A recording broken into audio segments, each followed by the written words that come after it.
Général février marque la fin d'un cycle de confusion émotionnelle et créative qui durait depuis plusieurs années.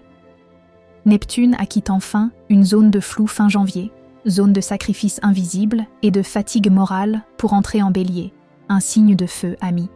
Les Sagittaires respirent à nouveau, le feu intérieur revient, l'élan vital se réactive. On retrouve l'envie, pas l'obligation. Avec Saturne en bélier à partir du 14 février, ce feu devient canalisé. Ce n'est plus « je rêve », c'est « je construis ce que je désire ».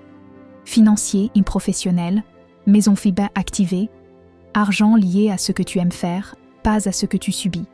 Avant le 14 février, idées, intuition, envie nouvelle, réflexion sur une activité créative, indépendante ou secondaire. Désir de monétiser un talent ou une passion. Après le 14 février, Saturne apporte une structuration financière. Des choix clairs, ce qui est rentable, ce qui ne l'est pas. La mise en place d'un cadre, prix, contrat, rythme. Très bon mois pour lancer un projet personnel, reprendre confiance dans sa valeur, dire non à un travail qui étouffe la créativité. Attention, Saturne demande sérieux, on ne joue plus à moitié. Sentimental, c'est ici que la libération est la plus visible. Maison fée, amour vécu, pas amour rêvé. Célibataire, retour du désir, rencontre plus spontanée, attirance forte, immédiate, assumée. Neptune en bélier enlève les illusions. On ne fantasme plus quelqu'un, on le vit, ou on passe à autre chose.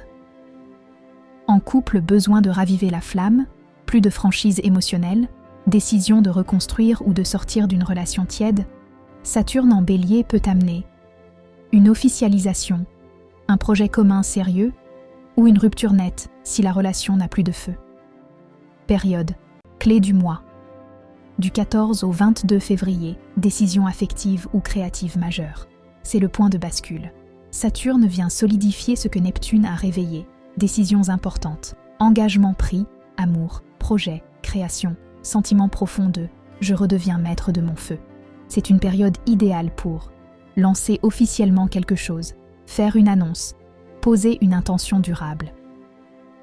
En résumé, février est un mois de renaissance pour les Sagittaires, mais pas spectaculaire, authentique, aligné, incarné. On ne fuit plus, on ne rêve plus à vide, on choisit ce qui fait battre le cœur. Et on s'y tient. Si ce message vous a parlé, n'hésitez pas à liker, commenter, à activer la petite cloche pour ne rien manquer et à le partager autour de vous. Et si vous souhaitez un rendez-vous plus personnel, vous pouvez me retrouver sur tarotétoile.com ou via mes coordonnées juste sous le descriptif. Prenez soin de vous et à bientôt les amis.